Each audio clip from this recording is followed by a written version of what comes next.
विस्तीर्ण पसरलेल्या किल्ल्यांपासून ते आटोपशीर आकाराच्या किल्ल्यांपर्यंत नानाविध किल्ले आपल्याला या सह्याद्रीच्या कुशीत अनुभवायला मिळतात. यात सह्याद्रीतील 12 मावळातील पवनमावळांमध्ये लेण्यांच्या सुरक्षेसाठी तसेच बोरघाट मार्गे चालणाऱ्या वाहतुकीवर नजर ठेवण्यासाठी अनेक किल्ले उभारले गेले. लोहगड, विसापूर, तुंग आणि तिकोना हे याच शृंखलेतील दुर्गवैभव. मावळ प्रांतातील एक घाटरक्षक दुर्ग म्हणून ओळखल्या जाणाऱ्या किल्ले तुंग अर्थात कठीणगडाला आजची आपली भेट. नमस्कार मित्रांनो. असंख्य गडकिल्ले, परिचित व अपरिचित पर्यटन स्थळं तसेच विविध क्षेत्रातील अनुभव तुम्हा सर्वांपर्यंत पोहोचवावेत याच उद्देशाने सुरू केलेल्या वाटाड्या दी गाईड टुवर्ड्स समथिंग या आपल्या यूट्यूब चॅनलला नक्की सबस्क्राईब करा.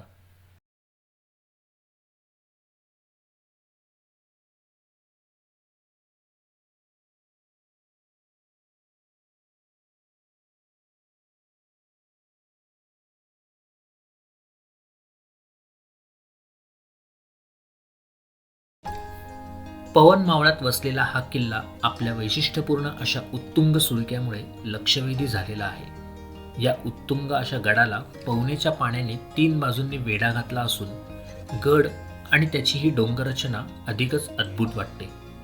साधारण 3,500 फूट उंचीचा तुंग हा गिरिदुर्ग पुण्यापासून अंदाजे 60 किलोमीटर तर मुंबईपासून अंदाजे 130 किलोमीटरवर वसलेला आहे. तुंग म्हणजेच उंच आणि याच नैसर्गिक आकारामुळे किल्ल्याला चोहोबाजूंनी तटबंदीची गरज पडली नसावी. आणि म्हणूनच की काय, फक्त पश्चिमेस उतरणारी वाट ही तट व बुरुजाने भक्कम केलेली दिसते. किल्ल्याचे हेच काठिण्य लक्षात घेऊन छत्रपती शिवाजी महाराजांनी किल्ल्याचे कठीणगड असे नामकरण केले असावे. नावात कठीणपणा असला तरी चढायला अगदी सोपा असा हा किल्ले तुंग.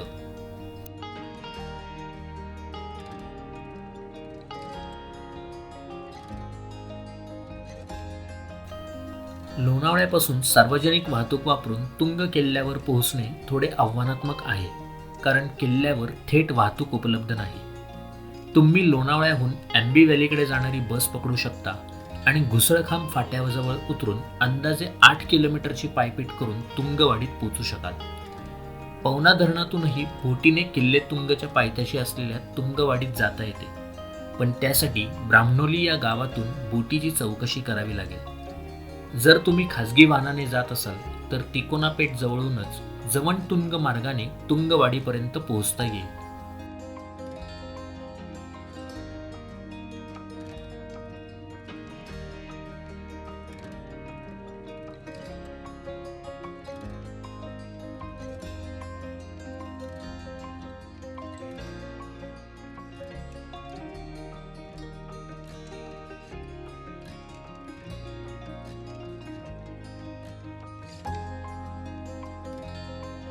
आम्ही याच वाटेने गेलो खरे, पण रस्त्यांच्या बिकट परिस्थितीमुळे प्रवास खूप खडतर झाला.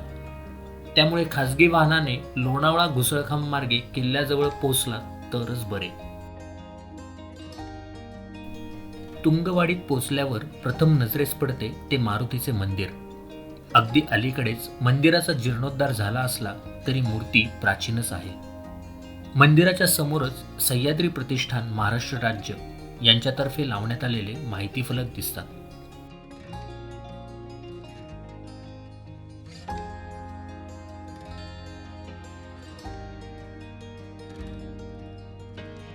येथूनच सुरू होणाऱ्या पायवाटेने आम्ही किल्ल्याच्या चढाईला सुरुवात केली. तोच समोर अज्ञात वीरांच्या स्मरणार्थ तयार केलेले वीरगड स्मारक दिसले. गावाच्या रक्षणासाठी व अन्य कोणत्याही लढाईत कोणी मरण पावल्यास त्याच्या स्मरणार्थ तसेच त्याच्या शौर्याची गाथा चिरंतर टिकावी म्हणून अखंड दगडात निर्माण केलेले चबुतरे अर्थात स्मारक म्हणजेच वीरगड.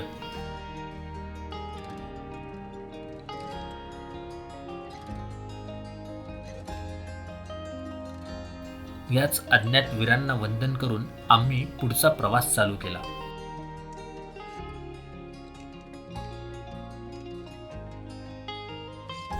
दाट झाडीतून जाणारी ही वाट पावसाळ्यात किती आल्हाददायक असेल याची कल्पना डोक्यात रेंगाळतच होती. तोच थोड्या उंचीवरून सभोवतालचा नयनरम्य परिसर नजरेस पडला. हेच दृश्य गडमाथ्यावरून अनुभवण्यासाठी सुरुवातीच्या खडकाळ वाटेने पावले आपसुकच पुढे सरकत राहिली.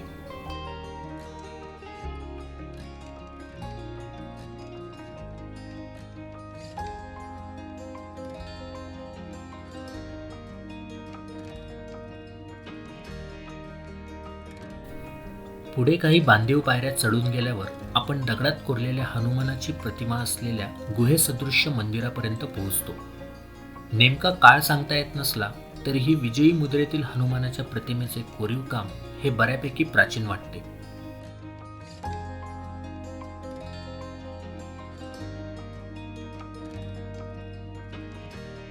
इथूनच पुढे कातळात कोरलेल्या खड्या स्वरूपाच्या पायऱ्यांनी आमचे स्वागत केले खरे, पण झीज झालेल्या ह्याच पायऱ्या चढताना मात्र आमची चांगलीच दमछाक झाली.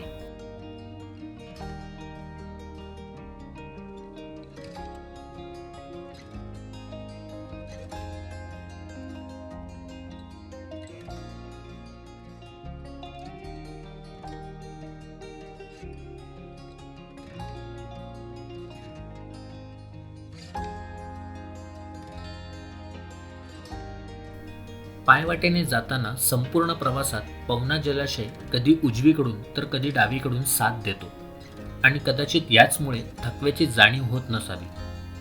दिसेल तो नजारा डोळ्यात साठवत आम्ही किल्ल्याकडे मार्गक्रमण करत राहिलो.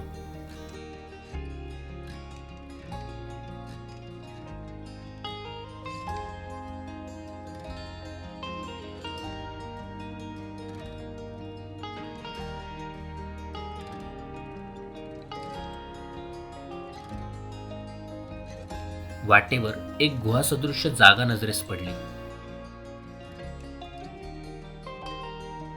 बहुधा ते विश्रामस्थळ असावे.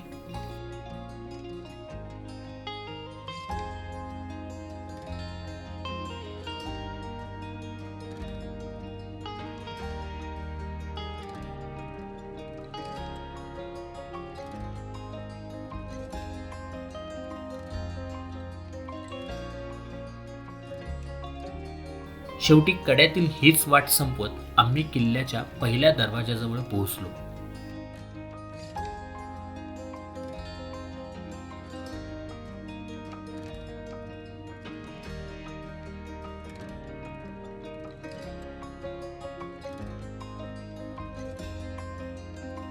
दरवाजा समोरील पायऱ्या सुस्थितीत नव्हत्या, त्यामुळे रचलेल्या दगडांचा अंदाज घेत आम्ही दरवाजातून आत प्रवेश केला.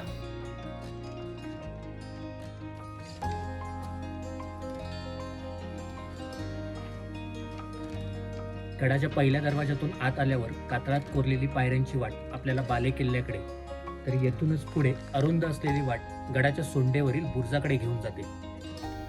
किल्ल्याची रचना निसर्गतः 4 टप्प्यात झालेली असून पहिला टप्पा दरवाजाच्या खाली तर उरलेले 3 टप्पे दरवाजाच्या वरील बाजूस आहेत.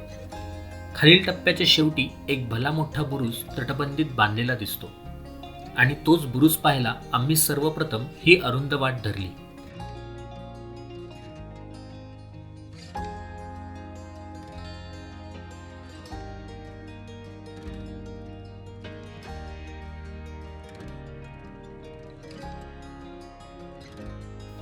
बुरुजावर पोहोचताच समोर नजरेच्या टप्प्यात संपूर्ण पवनमावळाचा परिसर दिसतो.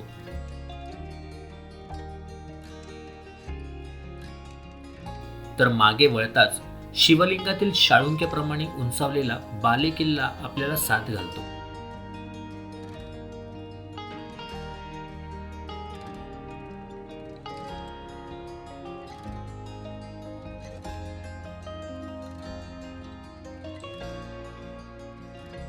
बाले किल्ल्याकडे जाताना आपल्याला किल्ल्याचा गोमुखी पद्धतीचा दुसरा दरवाजा दिसतो.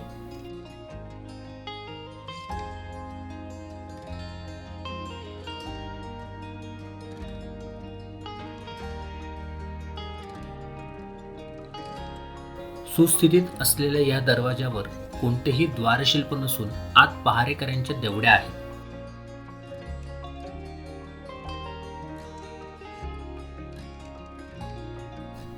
हा गड कधी अस्तित्वात आला याचा नेमका पुरावा नाही, पण गडाच्या पोटातील खोदकामे पाहता तो निसंशय प्राचीन असावा.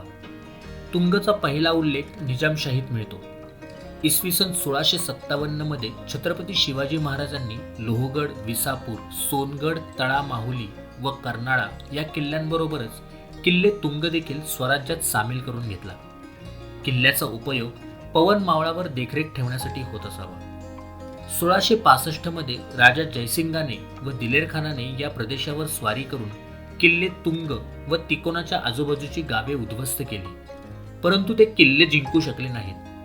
पण 1665 साली झालेल्या पुरंदरच्या तहात छत्रपती शिवाजी महाराजांनी जयसिंगाला दिलेल्या 23 किल्ल्यांपैकी तुंग हा एक किल्ला होता. पुढे मराठ्यांनी हा गड पुन्हा जिंकून घेतला खरे, पण औरंगजेबाच्या दक्षिण स्वारीत अन्य गडांबरोबर तुंगही मुघलांच्या कब्जात गेला. त्यावेळी औरंगजेबाने याचे नाव ठेवले बंकीगड. पण बंकीगडचा इतिहास अगदीच अल्पकाळाचा. औरंगजेबाची पाठ फिरताच मराठ्यांनी पुन्हा तुंगवर भगवा फडकवला आणि पुढे तो ब्रिटिशांच्या सत्तेनंतरही बोर संस्थानाच्या रूपाने अखेरपर्यंत फडकत राहिला. या साऱ्या राजवटींची पायधूळ या गडाने आपल्या माथी लावली.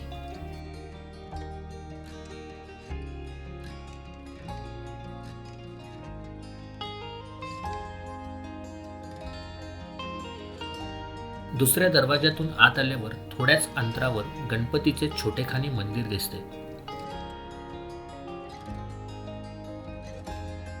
बहुतांश वेळी किल्ल्यावर शक्ती देवता असतात, मात्र या किल्ल्यावर बुद्धीची देवता अर्थात श्री गणेशाची स्थापना झाली आणि त्याची यथोचित पूजा अर्चा सुरू आहे, हे वैशिष्ट्यच म्हणावे लागेल. मंदिराच्या समोरच काही सदरेचे अवशेष तर पाठीमागे कातळात खोदलेले मोठे पाण्याचे टाके असून त्यात उतरण्यासाठी दगडी पायऱ्या बांधल्या आहेत. टाक्यात पाण्याचा मुबलक साठा असला तरी सध्या उपशाअभावी पिण्यायोग्य नाही.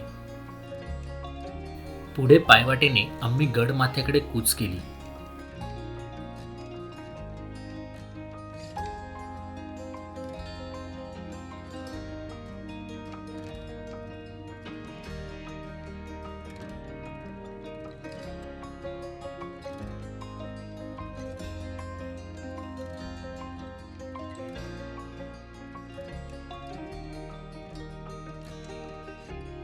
तळातून किल्ले तुंगचे हे टोक अगदी तासून टोकदार केल्याचे भासते.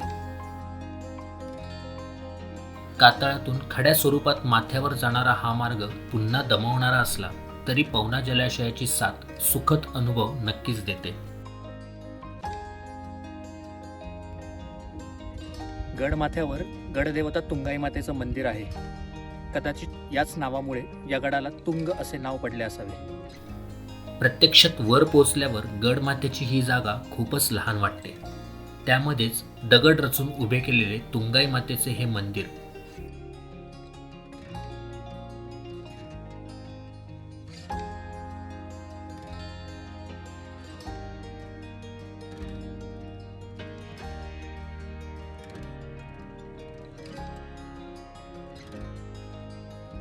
मंदिराभोवती जेमतेम प्रदक्षिणा घालण्या एवढीच जागा आहे.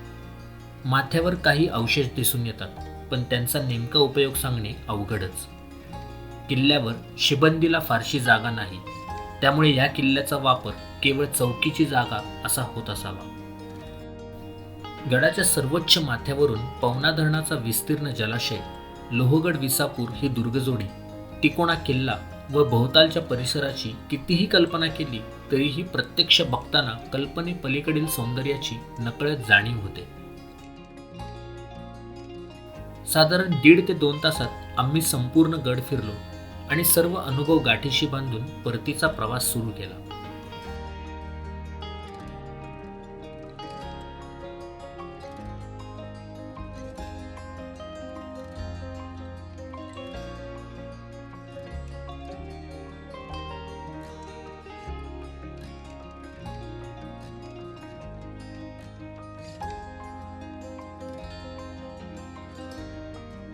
नावातच उत्तुंग असलेल्या या गडाचे बारसे छत्रपती शिवाजी महाराजांनी कठीणगड केले ते किती सार्थ आहे ते पाहण्यासाठी एकदा तरी या गडावर जरूर या.